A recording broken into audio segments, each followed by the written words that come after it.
Muy buenos días, hermanos.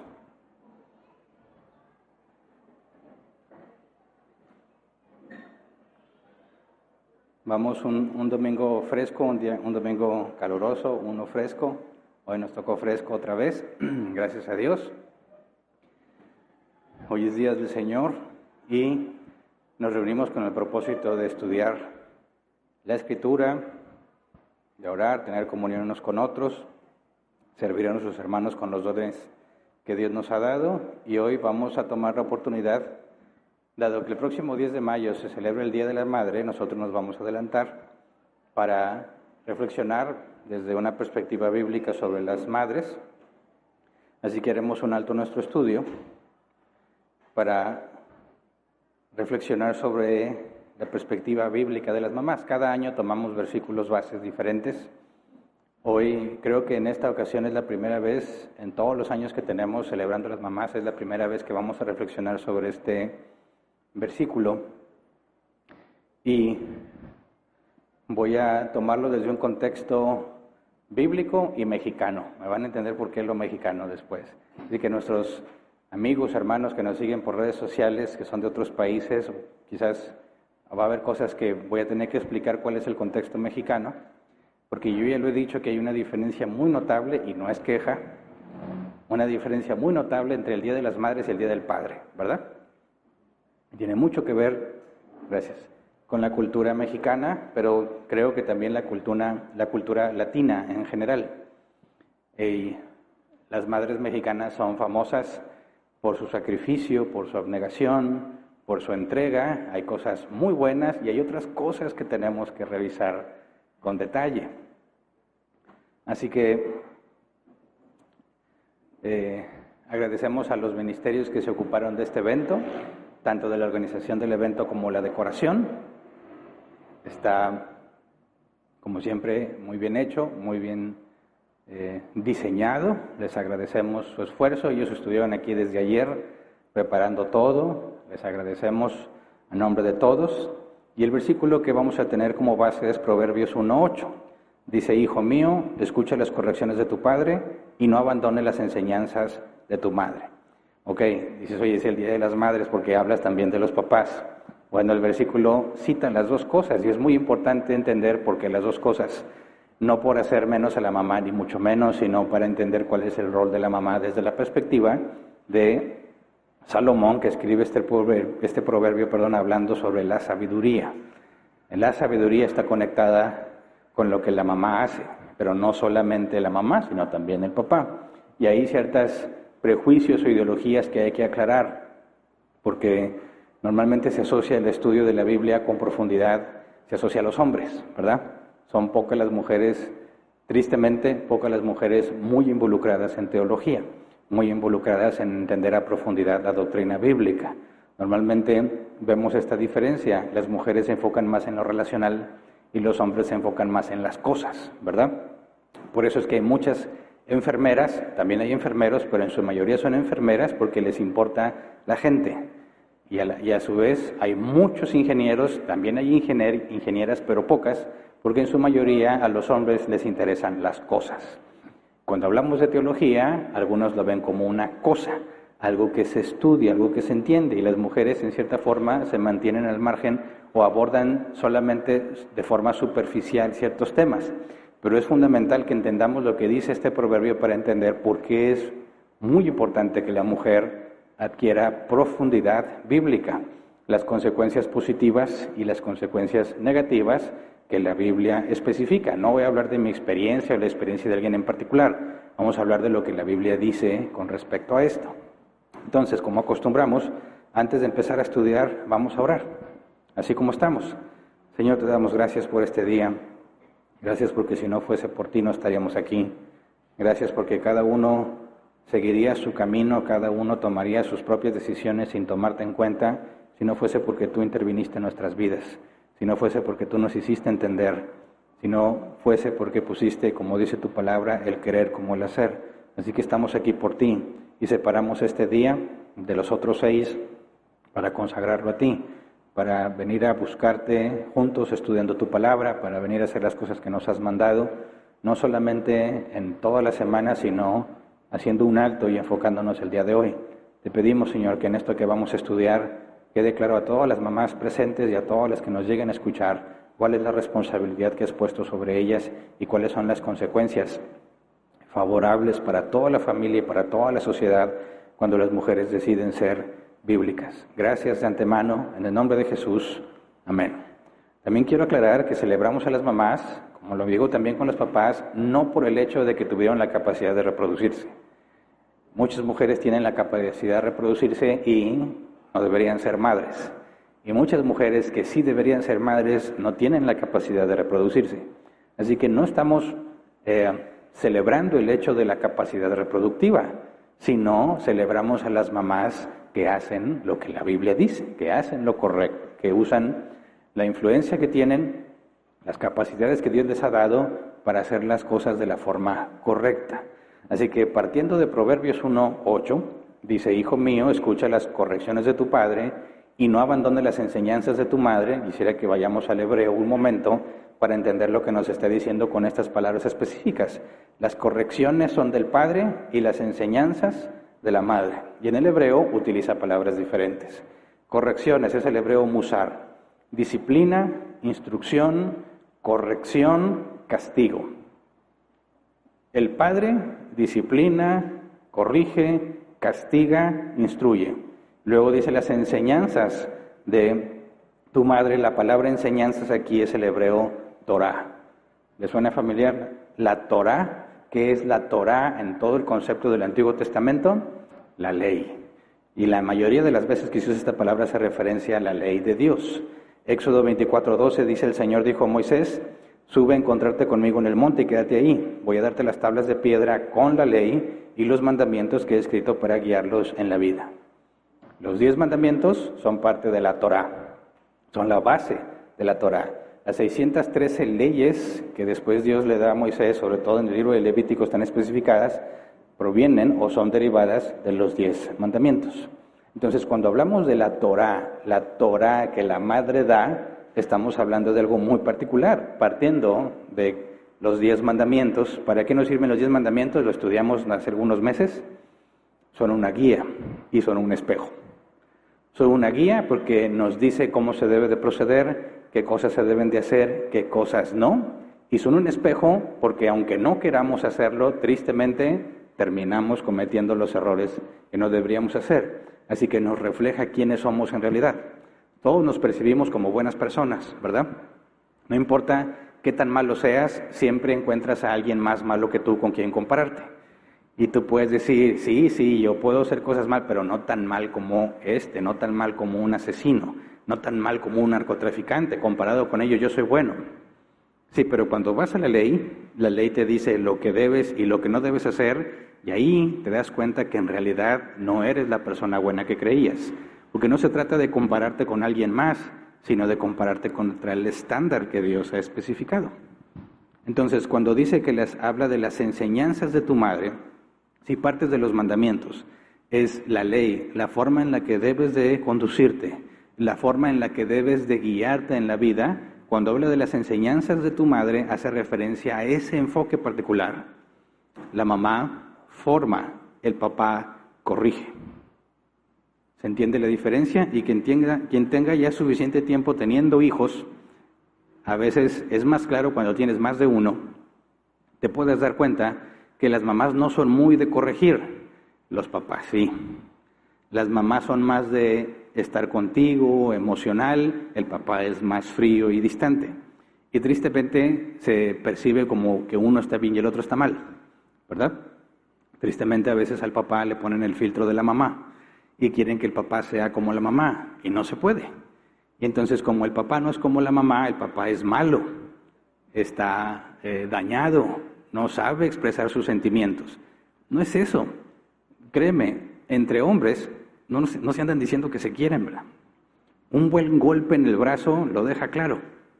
Reírte cuando se cae lo deja claro. No te ríes de alguien que no conoces, pero alguien que conoces bien, sueltas la carcajada. Y ahí hay una forma en mostrar aprecio y cariño entre hombres que no es como la mujer lo hace. Las mujeres entre ellas pueden decirse: te quiero, amiga, te amo. No vas a escuchar a los hombres decir eso. Algunos sí, pero la mayoría no. Y esa diferencia a veces se percibe como un error. Fíjate lo que está diciéndonos aquí. La perspectiva del padre y la perspectiva de la madre con respecto a enseñar es muy diferente. El hebreo musar, disciplina, castigo, habla de autoridad correctiva. Ahora partamos del complementarianismo. ¿Se acuerdan qué es el complementarianismo? Hay dos posturas en cuanto a la relación hombre-mujer. Complementarianismo y egalitarianismo. Egalitarianismo es el que dice que hombres y mujeres son iguales y cualquiera puede desempeñar el rol de otro. Pero si tú partes de la Escritura, vas a encontrar el complementarianismo. Hombres y mujeres no son iguales, pero no compiten, se complementan. De ahí el complementarianismo. Entonces, en el diseño bíblico, el complementarianismo asigna roles diferentes. Desde el principio, a Adán se le dice que con el sudor de su frente va a obtener el pan, ¿verdad? Y a la mujer que con dolor va a dar a luz a los hijos. Se entiende que la responsabilidad bíblica, de hecho, la Biblia dice que un hombre que no provee para los de su casa es peor que un incrédulo, haciendo referencia que es tan grave como si tú como si tú siempre hubieses rechazado a Dios.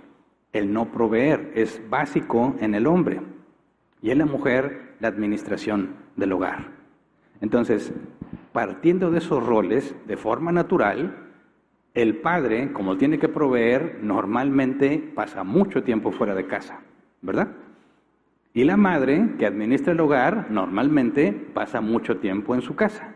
Así que, ¿quién tiene más tiempo consigo a los hijos? ¿El papá o la mamá? Si partimos del rol bíblico, la mamá siempre tiene acceso continuo a los hijos, desde pequeñitos, ¿verdad? Y los niños van formando una realidad en su mente basada en su mamá, ¿correcto? Esto es fácil de verlo, sobre todo cuando ves que un niño pequeño está aprendiendo a caminar, va caminando y se cae. ¿A quién voltea a ver el bebé cuando se cae? A su mamá. Y la reacción de su mamá le ayuda o le dice cómo interpretar lo que acaba de suceder. Si la mamá dice, ¡Santo Padre, el niño, una ambulancia! Y el niño lo ve, aunque no le haya pasado nada, el niño se va a echar a llorar, ¿verdad?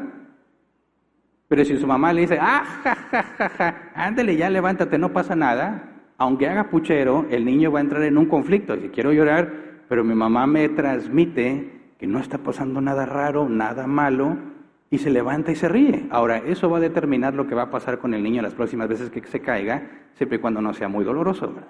Se va a caer y se va a reír.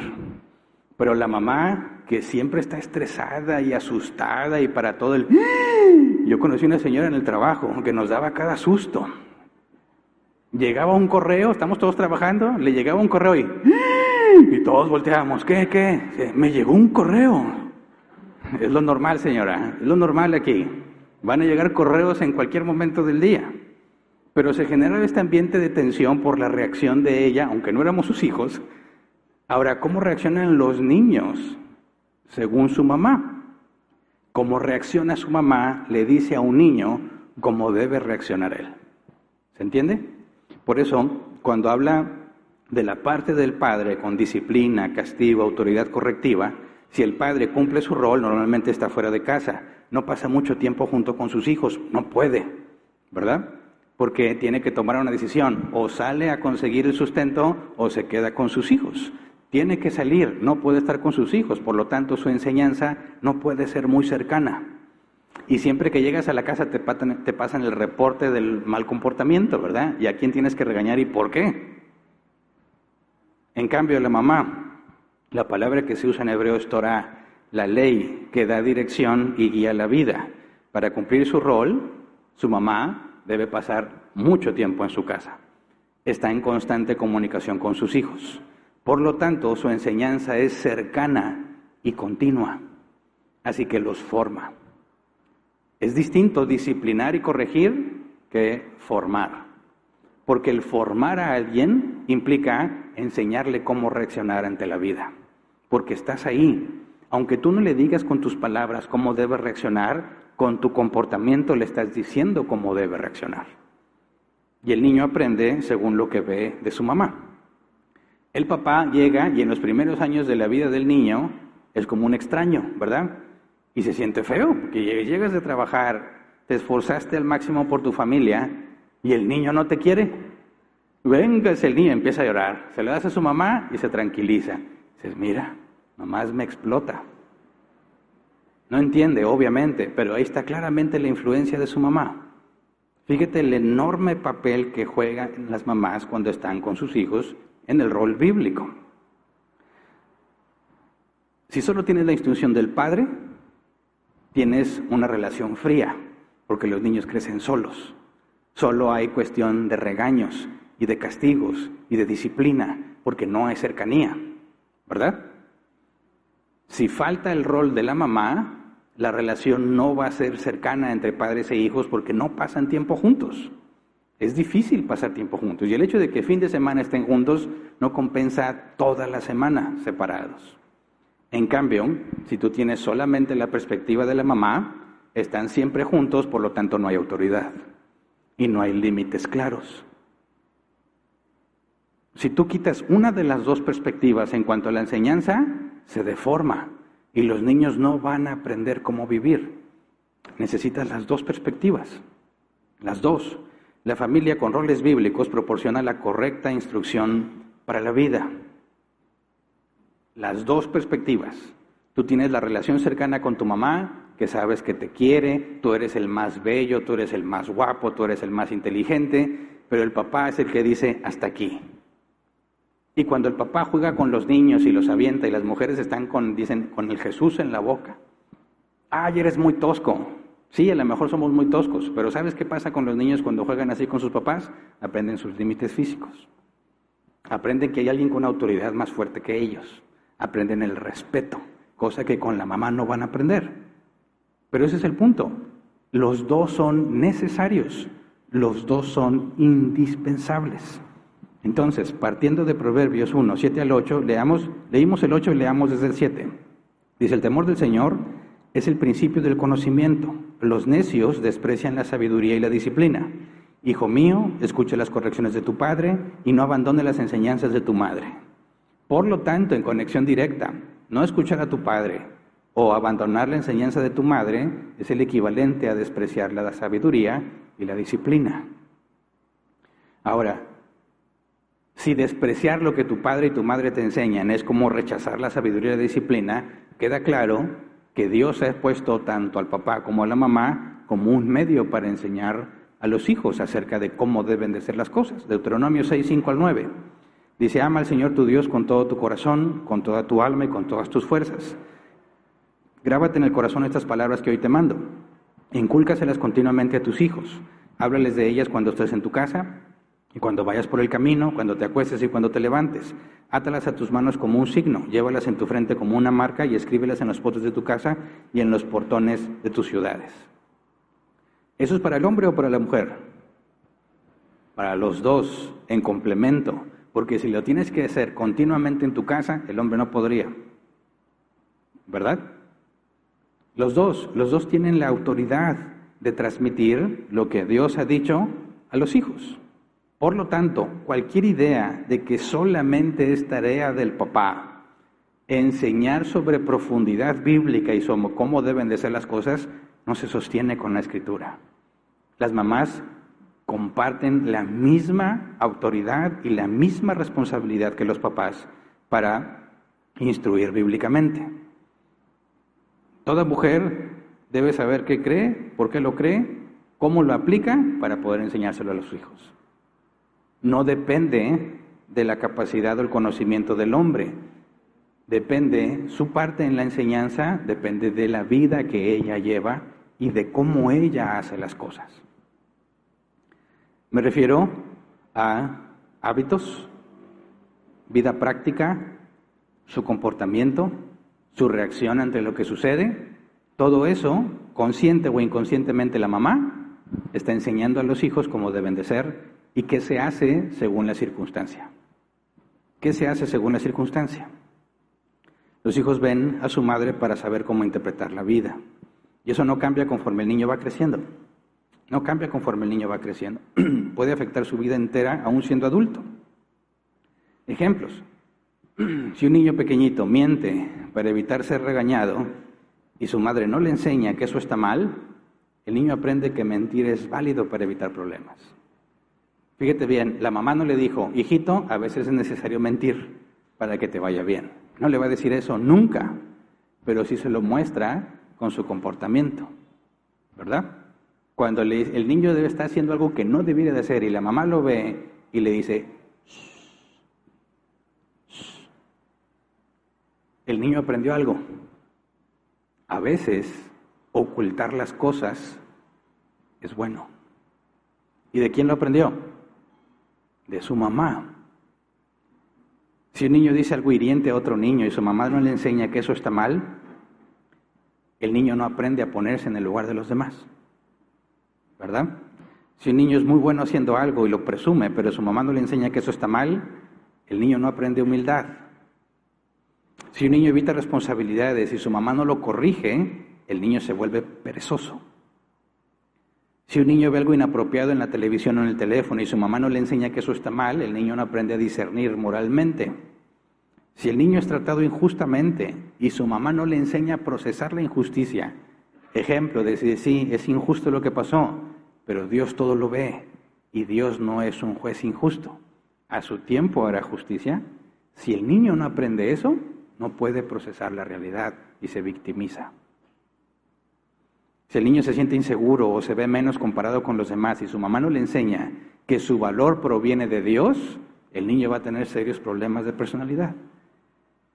Pero ¿cómo? No es que no estamos esperando que la mamá le diga, a ver, hijo, ¿te sientes así? No, mira, así debe de ser. No, tu comportamiento. ¿Cómo haces las cosas? ¿Cómo decidiste? ¿Qué le pediste que hiciera en determinada circunstancia? Yo sé, y lo viví por experiencia, yo siempre fui el más chulo, el más inteligente, todo lo bueno, hasta que me topé con la realidad. Y fue duro. Porque tú creces pensando que realmente tu mamá nunca te mentiría en algo así. Y desde su perspectiva puede ser real. Pero cuando ves a un niño, que fue un amigo mío, güerito, con un ojo azul y un ojo verde, perfil europeo, y que todas las niñas quieren hablar con él, y conmigo no, llegué a una conclusión muy clara. No soy el más guapo del salón. ¿Cómo te diste cuenta tú que no eras el más guapo? ¿Cómo te diste cuenta que no eras el más inteligente? Fíjate bien, las mamás te ayudan a sentirte bien, pero no te ayudan a enfrentar la realidad, ¿verdad? Por eso hace falta el papá, pero estamos hablando de la mamá. La madre regula la identidad del niño en cuanto a integridad. No mentimos para que nos vaya bien. En cuanto a dominio de la lengua, no decimos lo que sentimos. Ojo, mamás, no siempre se dice lo que se siente. Dominio de la lengua. Humildad, soy bueno en algo, pero no lo puedo presumir, aunque sea bueno en lo que hago. Mayordomía y ética, no puedo evitar las responsabilidades. Discernimiento moral, no todo lo que veo es bueno. Cosmovisión del sufrimiento, hay injusticias que yo no puedo resolver, pero Dios todo lo ve. Imago Dei, mi valor viene de quién dice Dios que soy, no de lo que tengo, o cómo me veo, o dónde vivo. Y todo eso lo aprenden de la mamá, aunque la mamá no esté consciente. Y tenemos registradas instrucciones correctas de parte de mamás. Vamos a Proverbios 31, 1 al 5. La mamá del rey Lemuel dice, los dichos del rey Lemuel, mensaje mediante el cual su madre lo instruyó. ¿Qué pasa, hijo mío? ¿Qué pasa, hijo de mis entrañas? ¿Qué pasa, fruto de mis promesas? No gastes tu vigor en las mujeres ni tu fuerza en las que arruinan a los reyes. No conviene que los reyes, Lemuel, no conviene que los reyes se den al vino, ni que los gobernantes se entreguen a la cerveza. No sea que al beber se olviden de lo que la ley ordena y priven de sus derechos a todos los oprimidos. Ahora, el rey Lemuel no era un niño ni un muchachito. Ya estaba grande. Y aún así atiende a lo que su mamá le dice. ¿Qué es lo que su mamá le está enseñando? Que tiene que tener dominio propio. No porque la mujer sea hermosa, implica que tienes que invertir en ella. Justicia, tienes que juzgar correctamente, por eso debes de tener responsabilidad en el poder, no te puedes entregar al vino. Una mamá enseñándole a un rey, La influencia de la mamá no terminó cuando era niño. Sigue siendo una influencia, en este caso, positiva. Ahora vamos al caso de Timoteo, 2 de Timoteo 1:5. Dice, traigo a la memoria tu fe sincera, la cual animó primero a tu abuela Loida, a tu madre Eunice, y ahora te anima a ti. De eso estoy convencido. Habla de Loida y luego de Eunice, madre de Timoteo, y dice que lo que él sabe viene en esa línea, de la abuela, de su madre, que le transmitió a él. Una enseñanza consistente, una influencia que produce estabilidad de la mamá. En el caso de Timoteo sabemos que su padre no era judío. ¿Cómo se casó su madre judía con su papá no judío? No sabemos, seguramente fue antes de Cristo. Pero tenemos la consecuencia positiva, tanto en el rey Lemuel como en Timoteo, por lo que su madre le enseñó.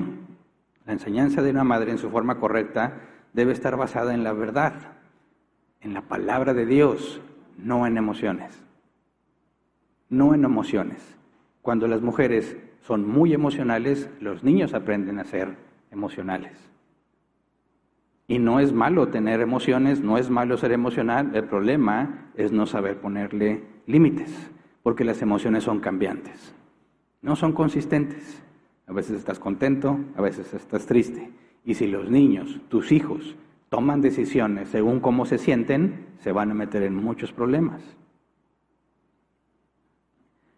La enseñanza de una madre busca la madurez del hijo, no busca retenerlo emocionalmente, sino que debe prepararlo para vivir con responsabilidad.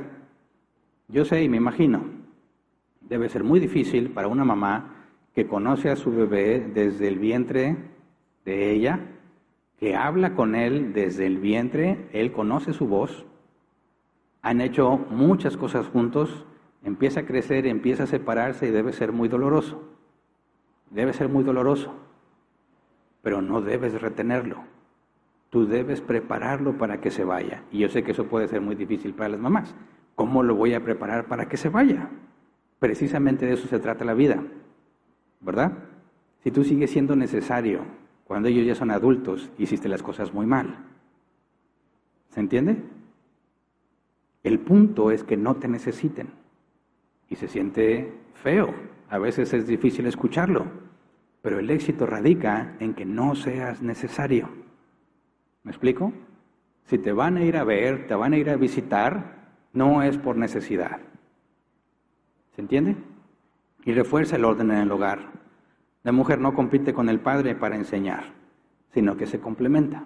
Ahora, el punto es que la mamá, si tiene nada más su perspectiva, no protege al hijo de la realidad, ¿verdad?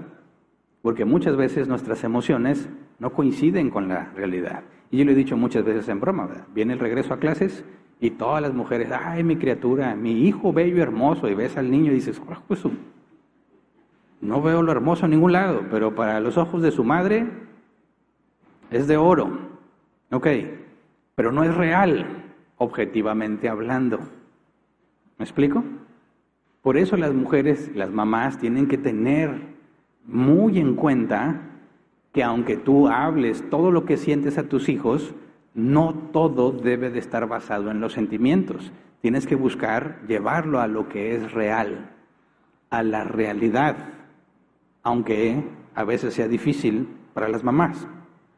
Por eso tenemos también ejemplos negativos en la Biblia que pueden ilustrar el enorme amor de una madre, pero desordenado. Y ese es un punto fundamental. Las mujeres, las mamás, aman intensamente a sus hijos, darían todo por sus hijos, y eso puede ser un problema. Eso puede ser un problema. El amor intenso de una madre no es bueno solo por ser intenso. Veamos un ejemplo, el caso de Rebeca. Rebeca era estéril, Dios le concede tener hijos y tiene mellizos. Vamos a Génesis 25, 21 al 26. Dice, Isaac oró al Señor en favor de su esposa porque era estéril. Isaac, hijo de Abraham, ¿verdad? No era el único hijo de Abraham, fue el segundo, porque después tuvo como 7 más, no me acuerdo exactamente cuántos. Primero fue Ismael y luego fue Isaac. Isaac se casa con Rebeca. Rebeca era estéril. Isaac ora al Señor en favor de su esposa, dice el versículo 21, porque era estéril. El Señor oyó su oración y ella quedó embarazada.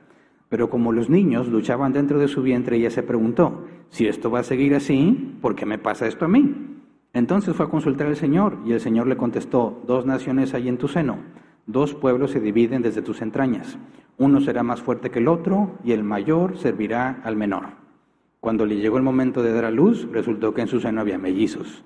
El primero en nacer era pelirrojo y tenía todo el cuerpo cubierto de vello. A este lo llamaron Esaú. Luego nació su hermano agarrado con una mano del talón de Esaú. A este lo llamaron Jacob. Cuando nacieron los mellizos, Isaac tenía 60 años. No puede tener hijos, luego tiene 2, no había ecos en aquel entonces, no sabe que tiene mellizos hasta que nacen. Uno, parece que la señora en lugar de ácido fólico estuvo tomando minoxidil, salió bien velludo, ¿verdad? Pelirrojo. El otro no nos dice, pero sale agarrado del talón del mayor. Al mayor le ponen Esaú, que si no me equivoco tiene que ver con la palabra rojizo en hebreo, y Jacob se traduce como usurpador. ¿Por qué usurpador? Porque en la costumbre de aquel entonces, el hijo que nace primero tiene los derechos de primogenitura. ¿Qué implicaba eso? Autoridad después del papá y doble reparto de bienes para él. Cuando el papá moría y tenía que repartir su herencia, al hijo mayor, solo por ser el mayor, le tocaba doble porción.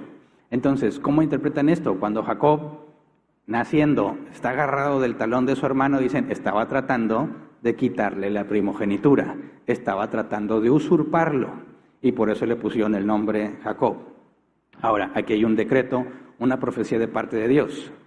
El mayor servirá al menor. Es decir, contracultura, donde el mayor es quien hereda la bendición, la autoridad, la doble porción, no va a suceder aquí. El menor va a ser quien lo va a heredar. El mayor servirá al menor. Ya está dicho por Dios, ¿verdad? Todavía no pasa, tan bebecitos, pero es un hecho. Si Dios lo profetizó, no hay cambio, ¿verdad? Génesis 25, 27 al 28. Los niños crecieron. Dice, los niños crecieron, Esaú era un hombre de campo y se convirtió en un excelente cazador, mientras que Jacob era un hombre tranquilo que prefería quedarse en el campamento. Isaac quería más a Esaú porque le gustaba comer de lo que él cazaba, pero Rebeca quería más a Jacob. Uno es cazador, anda en el monte siempre, y es muy bueno cazando y siempre trae para la carnita asada. Y el otro nomás está en su casa con su mamá, ¿verdad?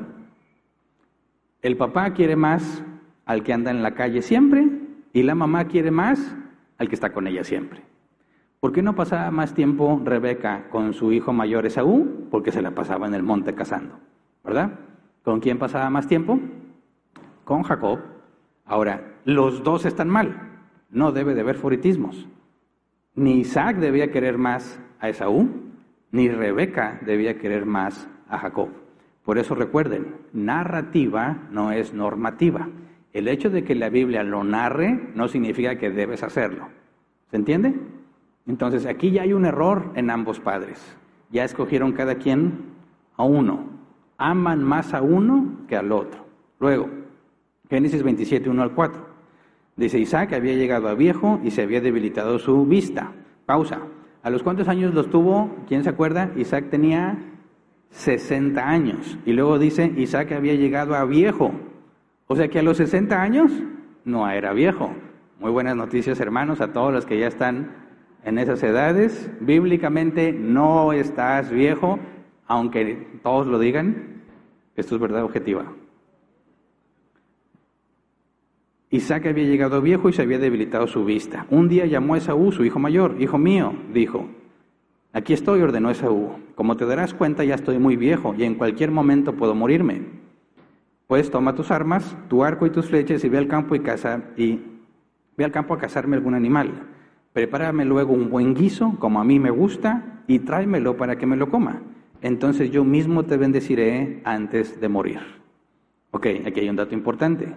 Los patriarcas daban su bendición justo antes de morir. Ahí es donde se definía que pasaba la autoridad del hijo mayor.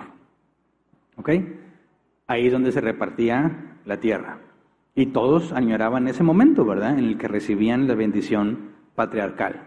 Entonces le está diciendo, ya mero me muero, ve y prepárame un guiso como me gusta. ¿Qué nos transmite eso? ¿Cómo que como me gusta? ¿Cómo sabía Esaú cómo le gustaba a Isaac? Porque normalmente pasaban el tiempo comiendo juntos, al grado en que le dice, prepárame una carnita asada así como me gusta, y Esaú sabe clarísimo cómo debe prepararla. Y si entonces te voy a bendecir, pero aquí hay un problema, ¿qué es lo que Dios se había dicho? Que quien debe recibir la bendición es Jacob, el menor, no el mayor Esaú. Ok, Isaac está diciendo, no me importa lo que Dios ha dicho, así le voy a hacer, porque a mí me cae muy bien Esaú, y Jacob nomás está con su mamá. ¿Se entiende? Ok, Rebeca escuchó. Génesis 27, 5 al 13. Como Rebeca había estado escuchando mientras Isaac hablaba a su hijo Esaú, en cuanto éste se fue al campo a cazar un animal para su padre, ella le dijo a su hijo Jacob, según acabo de escuchar, tu padre le ha pedido a tu hermano Esaú que case un animal y se lo traiga para hacerle un guiso como a él le gusta. También le ha prometido que antes de morir lo va a bendecir, poniendo al Señor como testigo. Ahora bien, hijo mío, escúchame bien y haz lo que te mando. Ve al rebaño y tráeme de allí 2 de los mejores cabritos para que yo los prepare a tu padre un guiso como a él le gusta. Tú se lo llevarás para que se lo coma y así te dará su bendición antes de morirse. Pero Jacob dijo a su madre, hay un problema, mi hermano Esaú es muy velludo y yo soy lampiño. Si mi padre me toca, se dará cuenta de que quiero engañarlo y esto hará que me maldiga en vez de bendecirme. Hijo mío, que esa maldición caiga sobre mí, le contestó su madre. Tan solo haz lo que te pido y ve a buscarme esos cabritos. ¿Qué onda con Rebeca? Ok. ¿Qué debió haber hecho Rebeca? Trata de ponerte en sus zapatos. Esaú casi nunca pasa tiempo con ella, ¿verdad?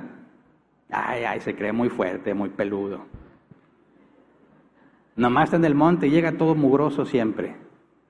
Nunca me ayuda en los quehaceres de la casa, nunca me ayuda a hacer la comida, nunca me ayuda a cargar las cosas pesadas, porque nomás está afuera. Llega, hace su carnita asada y su papá feliz de la vida. En cambio, Jacob, ahí está siempre para ayudarla. Porque dice que le gustaba estar en su casa. Y le ayudaba con la comida y las cosas pesadas. Y ella sabe, Dios dijo que él va a ser el que reciba la bendición de la primogenitura. ¿Verdad? Y luego oye que Isaac está dispuesto a ignorar lo que Dios ha dicho para darle la bendición de primogenitura a Esaú. ¿Qué harías como mamá? ¿Es injusto lo que quiere hacer Isaac? Claro que es injusto. Claro que es injusto. Es rebeldía contra lo que Dios había dicho que sucedería. Rebeca sabe que Dios dijo que el que recibiría esa bendición era Jacob, ¿verdad? No era necesario engañar a Isaac para lograrlo, ¿verdad? No era necesario. Nunca debió pedirle a Jacob que mintiera. Hasta Jacob le dijo, pero no me va a creer. Y le dijo, mira, tú haces esto y te pones esto y vas a ver que sí funciona. El fin no justifica los medios. Debió confrontar a Isaac, no actuar a sus espaldas. Debió confiar que Dios cumpliría su palabra. Debió buscar mantener la unidad familiar. ¿Pero qué hizo? Nada de eso. Amaba tanto a su hijo que se encargó de que no le robaran su bendición. ¿Verdad? ¿O cabría alguna duda que esta mamá hizo lo que hizo por amor a Jacob? ¿Cómo que van a dejar a mi hijo sin lo que les corresponde? ¿Cómo? No lo voy a permitir. Este es el plan, ¿verdad? Voy a manipular la situación, voy a engañar a mi esposo, voy a usar a mi hijo para lograr mi cometido, para que me lo bendigan a él y no a Esaú. Todo con la mentalidad de ayudar a su hijo. Y eso es muy familiar en las familias mexicanas, ¿verdad? Cuando la mamá dice, nomás no le digas a tu papá. ¿Lo has escuchado alguna vez? Es que papá no me deja ir. Él se duerme a las 10. Te vas, pero no hagas ruido. Él ni cuenta se va a dar. ¿Qué? ¿Alguna vez lo has visto? Ayudan a los hijos, ¿verdad? Porque los aman tanto. Pero esa ayuda, en el caso de Rebeca, pervirtió la verdad, rompió el orden del matrimonio y generó división familiar. El resultado, conflicto, huida y ruptura familiar por ayudar a su hijo. No toda ayuda materna es enseñanza correcta. A pesar de que Rebeca lo haga por amor a su hijo, ella debió hablar con la verdad, no engañar, confiar en la soberanía de Dios, no manipular, respetar el orden del hogar, no actuar en secreto contra su esposo, formar integridad en su hijo, no usarlo como instrumento, buscar unidad, no dividir. El amor de madre es muy intenso, pero eso no significa que sea correcto. Se hizo muy famoso un video de una señora, ¿no? Y era madre de un delincuente. Y la están entrevistando, señora, ¿qué pasó con su hijo? Pues lo agarraron, se lo van a llevar a la cárcel. ¿Por qué? Pues porque dicen que robó, pero no le hacía daño a nadie. Sí se drogaba y a veces robaba, pero no le hacía daño a nadie. Y es una clara muestra de las madres mexicanas, que están dispuestas a justificar el comportamiento de sus hijos, aunque sea claramente contrario al orden establecido, no solamente de la Biblia, sino en el orden legal. Y están dispuestos a tapar la mentira, como dijo Rebeca, oye, pero dice Jacob, pero me va a maldecir, que la maldición caiga sobre mí, yo me hago responsable, pero yo no voy a dejar que te chamaqueen, no voy a dejar que se aprovechen de ti. Isaac, no se lo voy a permitir, se pone en rebelión contra el esposo. El esposo está actuando injustamente, sí, está actuando injustamente, pero eso no justifica lo que se está haciendo. Y eso es muy importante entenderlo. No está amando correctamente, aunque lo sienta intensamente. Fíjate bien lo que dije. No está amando correctamente, aunque lo sienta intensamente. Un amor intenso no significa que está haciendo algo bueno. Y por eso me refiero a las mamás. Tendemos a hacer una clara distinción entre hombres y mujeres. Las mujeres son relacionales y los hombres son fríos y más mentales. Y los dos son necesarios en la vida familiar. No es que uno está mal o el otro está bien, es que tiene que haber límites bíblicos. Límites bíblicos. Uno de los errores más graves que pasa en las familias mexicanas es cuando la madre prioriza a los hijos por encima del esposo. Yo sé que hay esposos insoportables. Yo sé que hay esposos que dices, ay Señor, llévatelo ya. Pero eso no justifica que tú hagas las cosas mal. ¿Me explico? El orden correcto es Dios, el matrimonio y los hijos. Nunca al revés. Tito 2, 3 al 5. A las ancianas, que está hablando de mujeres de edad avanzada, enséñales que sean reverentes en su conducta y no calumniadoras ni adictas al mucho vino. Debe enseñar lo bueno y aconsejar a las jóvenes a amar a sus esposos y a sus hijos, a ser sensatas, puras, cuidadosas del hogar, bondadosas, sumisas a sus esposos para que no se hable mal de la palabra de Dios. Resaltamos aquí, amar a sus esposos y a sus hijos. El orden es importante, ¿verdad? Ser sumisas. Las mujeres que se quejan de la sumisión, tengo que hacer esta aclaración. Todos los hijos de Dios estamos llamados a ser sumisos. Cristo es sumiso al Padre. La iglesia es sumisa a Cristo, ¿verdad? Que es cabeza de la iglesia. El esposo es sumiso a Cristo. La esposa sumisa a su esposo. Y los cristianos sumisos unos a otros según la responsabilidad que tengan. La sumisión es para todos. Es Dios quien definió el orden. No nada más las mujeres son sumisas, los hombres también deben ser sumisos, pero en un orden diferente. Cuando este orden se invierte, se quiebra la familia en nombre de amor a los hijos. Y eso genera más daño. Genera más daño, porque cuando el padre es desplazado, normalmente lo que hacen los hombres es que se aíslan para evitar el conflicto. Y entonces ya no funcionan como deberían de funcionar. Se pierde la disciplina, se pierde la corrección. Cuando un hombre cede el control a la mujer le da rienda suelta a sus emociones y a sus sentimientos, y los hijos no tienen los límites que deberían de tener. Por eso empecé hablando de las dos perspectivas de autoridad para enseñar a los hijos. Quitas una y se deforma. Cuando la mujer pone a los hijos por encima de su esposo, aunque el esposo sea un falto de gracia o sea un desgraciado, no está haciendo algo bueno, aunque parece que es justo. Está invirtiendo el orden establecido por Dios y trae consecuencias en los hijos.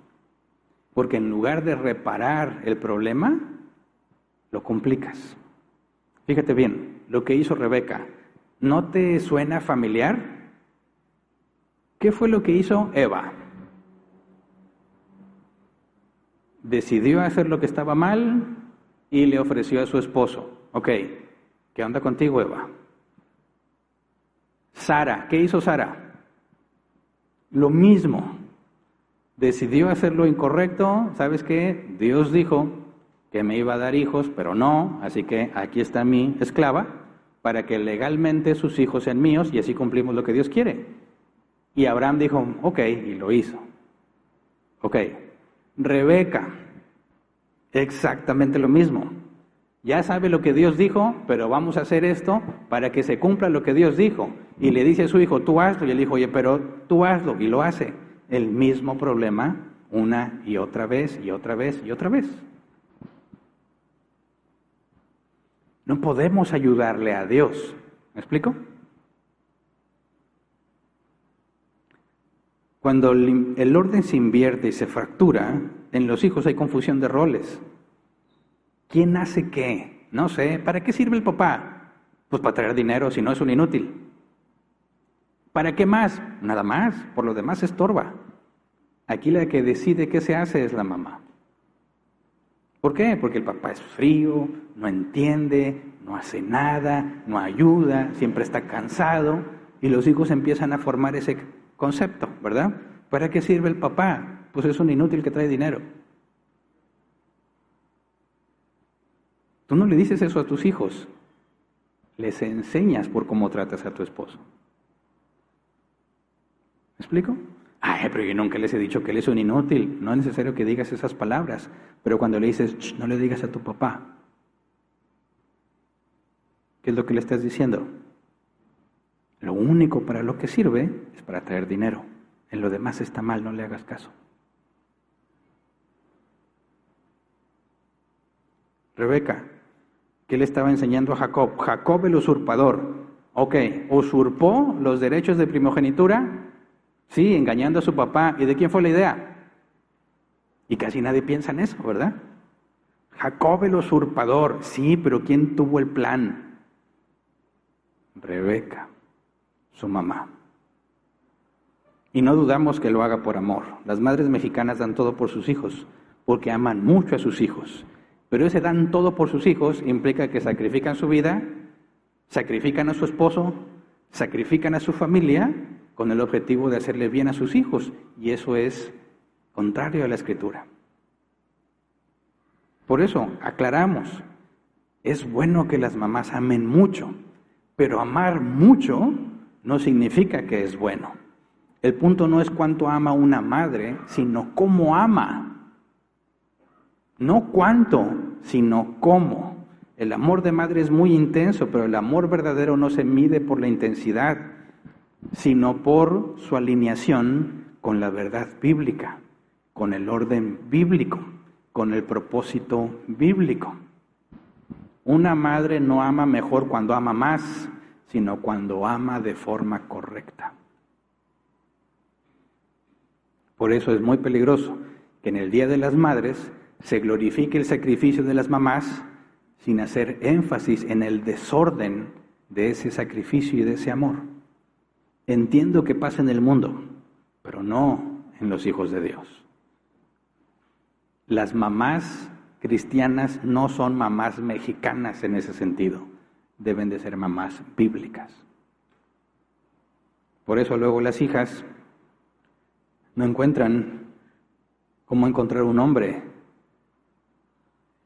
que realmente cumpla su rol bíblico, porque ellas quieren tener el control como lo tuvo su mamá.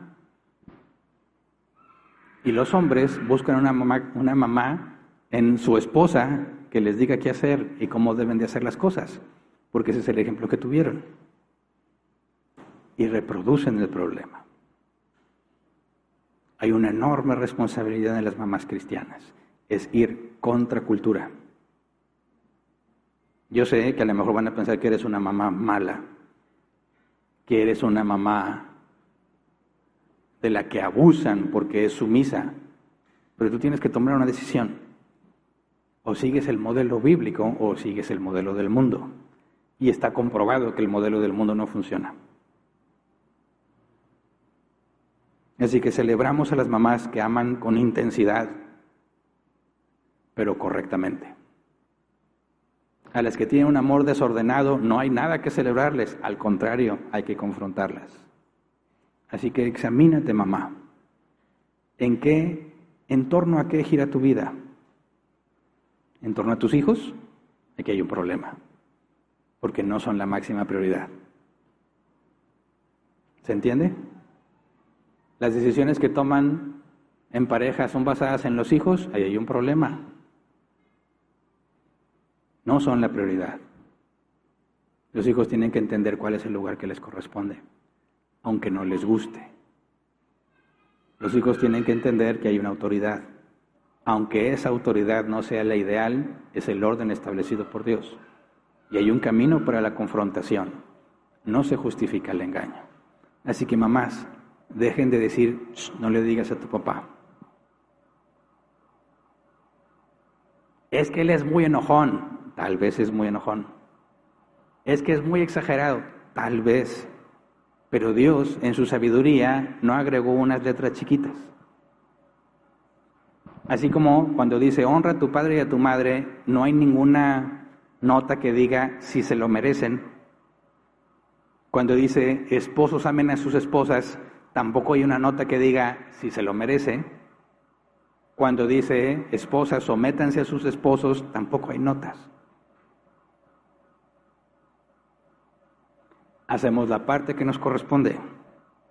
Y si hay injusticia, tenemos caminos para seguir. Acabamos de estudiar la disciplina de la iglesia. Así que estamos muy orgullosos de las mamás bíblicas, de las mamás que cuidan el orden bíblico, de las mamás que saben esperar en Dios y no se apuran por resolverlo ellas mismas como puedan.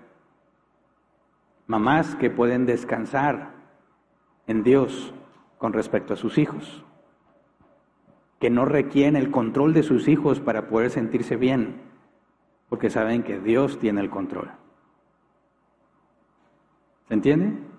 Y esas mamás necesitan esposos que cumplan con su parte para que ellas puedan enfocarse en su rol.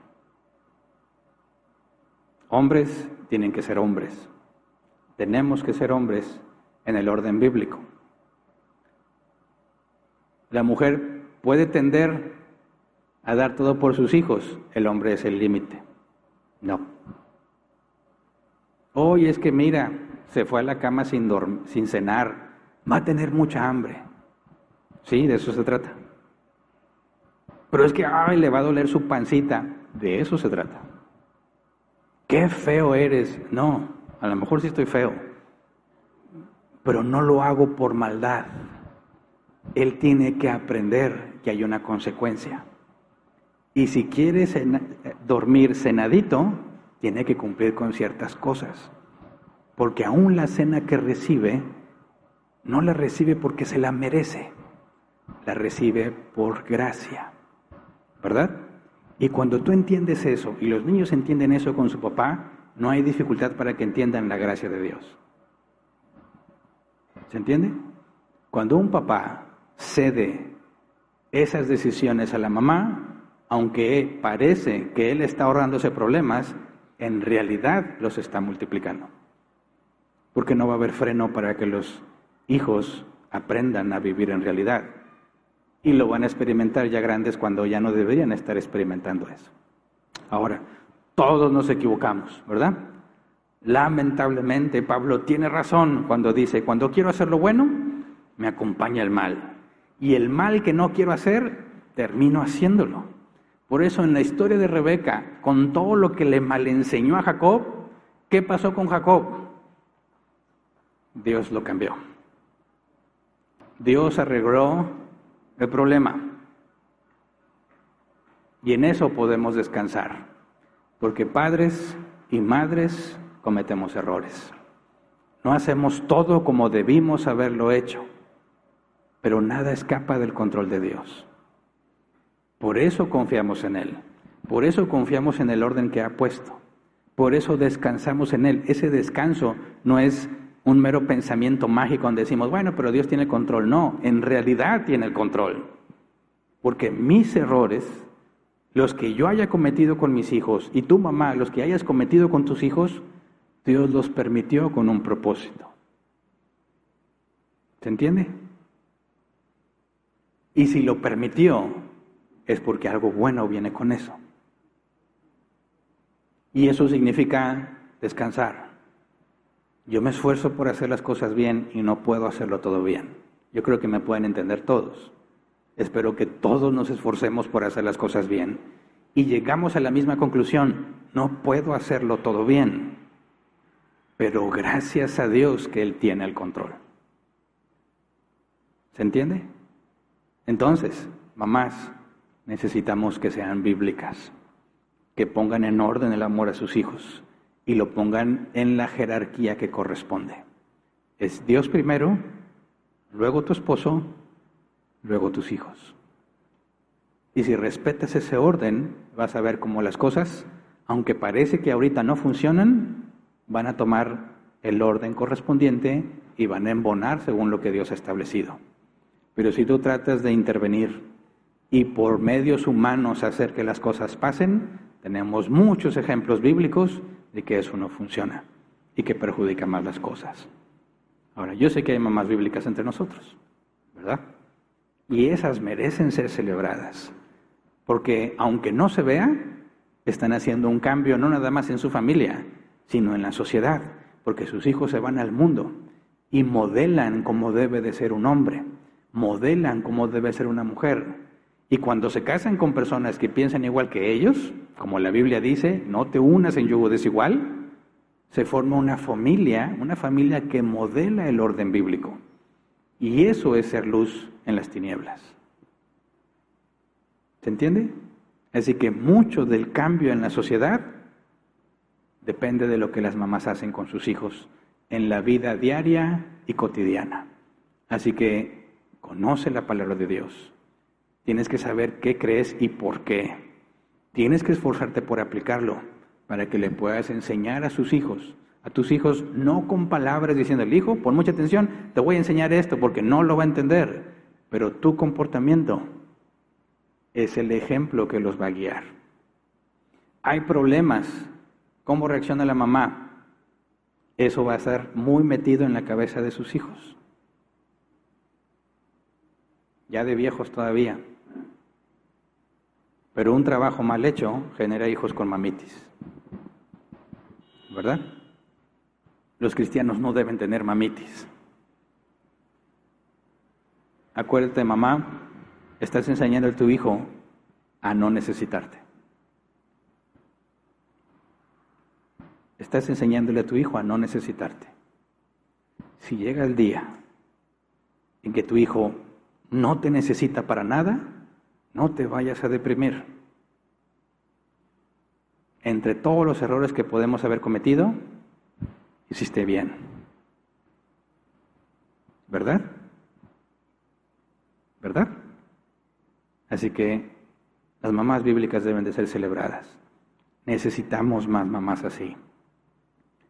Y deben enseñar a estas mamás que saben cómo, que aman intensamente pero correctamente, tienen que enseñar a las más jóvenes a hacer lo mismo, para que el ciclo vaya generando cambios cada vez más visibles. Así que vamos a ponernos de pie y vamos a orar.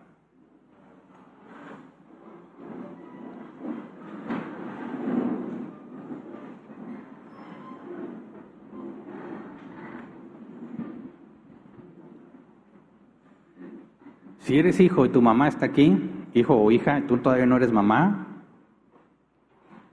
hay muchas cosas que aún no entiendes de tu mamá. Y lo importante de la sabiduría de Dios en esto es que no la vas a entender hasta que seas mamá. Los hombres nunca vamos a entender a mamá porque nunca vamos a ser mamás. Pero cuando tengamos hijos nos vamos a dar una idea de lo que experimentó tu mamá. Pero aquí hay mucha sabiduría. Nuestros hijos no van a entender lo que hacemos por ellos. Por lo tanto, no se van a sentir agradecidos por lo que haces por ellos. Mamá, tus hijos no ven mucho de las cosas que haces por ellos. Y es normal. Eso no se aprende más que por experiencia. Así que no te desanimes. No significa que no vale lo que haces o que nadie lo nota. Porque recuerda, lo que hacemos lo hacemos para Dios y Él lo ve todo. Tu enfoque no es que tus hijos te reconozcan. El reconocimiento va a llegar cuando Dios diga que debe llegar. Tu propósito como mamá es decir, me presento con la frente en alto ante Dios porque me esforcé en hacer todo lo que Él dijo. ¿Cometo errores? Sí, pero la Biblia dice que Él es fiel y justo para perdonarme. Y aún los errores que pudiste cometer no escapan del control de Dios y los permitió con una buena razón. Y si la edad te alcanza, vas a ver el buen resultado que tu error propició, porque no lo generó, pero propició que Dios hiciera ajustes, que Dios confrontara. Jacob no hubiese llegado a ser el hombre que fue, Israel, si no le hubiera hecho caso a su mamá y hubiera huido de su tierra y de su familia. Así que Dios usó el error de Rebeca. Pero eso no significa que puedes equivocarte a gusto. Nos esforzamos. Pero entiende, hay que ponerle orden a tu amor. El orden bíblico, para que sea de edificación. Si no le pones el orden bíblico, va a ser destrucción. Así que roguemos al Señor por nuestras mamás, porque tiene una enorme responsabilidad sobre sus hombros. Vamos a orar, Señor. Queremos pedirte por las mamás que hay entre nosotros, por todas las que se esfuerzan por hacer las cosas como tu palabra dice. Sabemos que es imposible hacer todo bien. Sabemos que, aunque no queramos, nos vamos a equivocar. Ayúdele a nuestras mamás a entender que a pesar de que ellas no tengan el control, tú siempre tienes el control. Y que el hecho de que ella no tenga control está diseñado para que entienda que solo tú puedes tener el control. Ayúdale a entender, Señor, cómo debe amar a sus hijos. Ayúdale a reaccionar de la manera correcta cuando la situación se presenta, para que sus hijos vean el ejemplo correcto. Ayúdale a entender que su emoción, que su pensamiento, que sus acciones, que todas están conectadas unas con otras, están en tu control siempre y en todo momento, Señor. Y que tú no vas a permitir que ella haga algo que tú no quieres que suceda, que no estés dispuesto a permitir para que pueda descansar en ti. Ayúdele, Señor, te rogamos, a las mamás entre nosotros, para que entiendan lo importante que es su influencia para con sus hijos, para que entiendan que hay que prepararlos para irse, no para quedarse, para que entiendan, Señor, que tú eres soberano y tú has decidido ya todas las cosas de antemano y que ellas van a ir descubriendo lo que tú tenías definido, que ellas entiendan que solo son parte en el proceso y que el proceso no depende de ellas. Ayúdales a descansar a ti, Señor, en tu soberanía, cuando no puedan tener bajo protección a sus hijos. Ayúdales, Señor, a mostrar cómo debe ser la autoridad en la familia y que ellas puedan entender que la casa es el lugar donde los hijos aprenden a vivir. Nunca en competencia con el Padre, sino como complemento. Ayúdele, Señor, a todas las mamás a formar familias bíblicas. Como dice tu palabra, ellas son un diafragma que regula las cosas en la casa. Ayúdeles a ver, Señor, que si ellas están contentas, todos estamos felices en la casa. Si ellas están molestas, todos lo pasamos mal.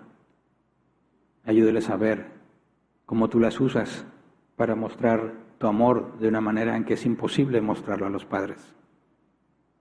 Ayúdeles, Señor, a continuar adelante y a corregir lo que esté deficiente. Ayúdeles a estar dispuestas a pararse en contra de la corriente con tal de obedecerte. Ayúdeles, Padre, a entender que la carga es pesada, pero tú les has dado una gracia especial. Gracias por todas las mamás que están con nosotros. Gracias por las mamás que tienen tu Espíritu Santo, porque por medio de ellas, Señor, tú traes luz en medio de las tinieblas.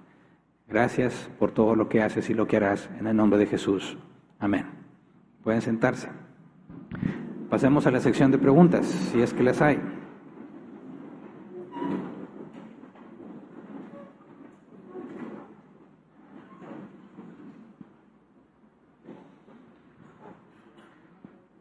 Si hay preguntas, 15 minutos como máximo a tratar de responderlas. Recuerden el doble propósito de las preguntas: aclarar las dudas o aclarar cosas que no haya dejado yo claras, que se puedan interpretar equivocadamente, o errores que yo pueda haber tenido a la hora de decirlo. Así que hay doble beneficio, ¿verdad? Para el que tiene la duda y para el bien de todos si yo cometí una imprecisión. Dice la primera pregunta: ¿cuál debería ser el orden de las prioridades considerando los ministerios de la iglesia para un casado y un soltero, incluyendo ministerio y familia indirecta? Mira, el orden es como sigue. No vas a encontrar un versículo que lo diga, pero lo extraes de la Escritura. Primero es Dios. Segundo, si estás casado, el matrimonio, los hijos si lo hay, el trabajo y luego el ministerio. Ya hay que hacer esta aclaración. El hecho de que el ministerio está en la quinta posición no significa que es menos importante. Lo que dice la Escritura es que tú no puedes estar en el ministerio si no tienes en orden los primeros 4. Así que la jerarquía no implica que uno es más importante que otro, sino que ese es el orden bíblico para que las cosas funcionen. Si alguien está en el ministerio y descuida a su familia y a su esposa, ya no puede estar en el ministerio. Tiene que apegarse al orden bíblico. Ahora, ¿qué pasa si está soltero? La prioridad número 1 sigue siendo la misma. Primero es Dios. Siguiente prioridad, como no estás casado, son tus padres. ¿Me explico? Y luego, como no hay hijos, son tus responsabilidades como hijo. Si trabajas, si estudias, y luego el ministerio, porque tienes que tener en orden esas para poder estar en el ministerio. Espero eso te ayude con tu pregunta. Siguiente, dice: Pastor, buenos días. Usted maneja mucho que el área del padre es muy importante en este caso. Yo soy viuda desde hace 3 años y tengo una niña de 8 años. ¿Cómo puedo seguirle guiando en este camino? Para mí ha sido Dios lo más importante. Mira, entiendo, cuando aquí hablamos normalmente buscamos tocar a la parte más general, ¿verdad? En determinadas circunstancias hablamos sobre cosas específicas. Cuando hablamos de viudez, sabemos que dado que el padre es importante y ya no está, no significa entonces que mi familia, si yo fuera tu vida, mi familia va a estar desordenada. No, porque ahí ya no es una cuestión de poner el orden o estar en rebeldía. Es algo que Dios ha dicho que ya no va a ser provisto en determinado tiempo, ¿verdad? Quizás de forma definitiva. Aquí lo que tenemos que hacer es reconocer que el rol del padre que no está presente no puede ser reemplazado con nada más. Y acudimos a Dios y a la iglesia para buscar el ejemplo correcto. Esto lo he dicho en distintas ocasiones. En la iglesia se modela lo que debe ser la familia, de manera que los hijos que no tienen un ejemplo paterno con los hombres de la iglesia deben aprender qué es ser un hombre. Los que no tienen el ejemplo materno en la iglesia deben aprender qué es una mujer y cómo es una mamá. Para eso se requiere koinonía. ¿Me explico? Entonces, es cierto que hay familias, aunque no sean viudas, están divorciados por razones lícitas o ilícitas. Ok, Dios lo permitió. Dios a veces permite nuestros errores con buenos propósitos, ¿verdad? Entonces, dado que ya está la circunstancia así, por error nuestro o no, Tenemos que reconocer que hay cosas que no pueden ser provistas según el orden divino y entonces acudir a los medios de gracia ordinarios, ¿verdad? Derivado, como es congregarte, para poder suplir en la medida de lo posible la parte que en mi casa, en mi núcleo familiar, mis hijos no pueden ver. Por eso es fundamental que la iglesia tenga coinonía, ¿verdad?, de distintos niveles. No los jóvenes con los jóvenes nada más, porque ¿cuándo van a aprender de los más viejos? Y no nada más los viejos con los viejos, porque ¿cuándo van a entender a los jóvenes? Se requiere esa mixtura, esa mezcla, grupos no homogéneos, revueltos. Pasa más con los hombres. Tú puedes ver un grupo de hombres, está un viejito, un niño, un chavo y un señor, y pueden platicar lo mismo, ¿verdad? Normalmente pasa así con los hombres, con las mujeres no tanto, pero tenemos que fomentar que haya esta especie de revoltura donde podamos ver cómo se glorifica a Dios en distintas etapas de la vida. Entonces, en esos casos donde en el núcleo familiar no tenemos el ejemplo correcto o la parte que corresponde, reconocemos que no se puede reemplazar con nada, pero buscamos los medios que Dios ha dado para tratar de proveer la parte que no tenemos en casa. Siguiente, ¿qué pasa con las madres solteras? ¿Qué pueden hacer ellas con sus hijos y también ellas deben trabajar? Entre la familia ayudarles si se vale, y la jerarquía de las mamás solteras, ¿cuál es? Las mamás solteras, es el caso como de las viudas, ¿verdad? Ok, no hay un esposo, ellas tienen que trabajar, ¿de acuerdo? Hay que reconocer que hay cosas que no se pueden proveer, ¿verdad? La mujer en el rol bíblico debería estar pasando tiempo con sus hijos. Hay una circunstancia de fuerza mayor, no puede, sabemos que hay una necesidad ahí no suplida. La abuelita nunca va a reemplazar a la mamá, ¿verdad? Ni la guardería. Entonces, conscientes de esa necesidad, hay que buscar la manera de compensar en la medida de lo posible. ¿Me explico? Si son mujeres trabajando, busquen un home office como pueda, hasta donde su capacidad humana les permita. ¿Para qué? Para que puedan estar más en contacto con sus hijos. ¿Me explico? Tal vez Dios quiera que se casen, tal vez no, pero tú tienes que buscar aproximarte al modelo bíblico lo más posible. Nada de que yo soy padre y madre a la vez, eso no tiene ningún sentido bíblico, ¿verdad?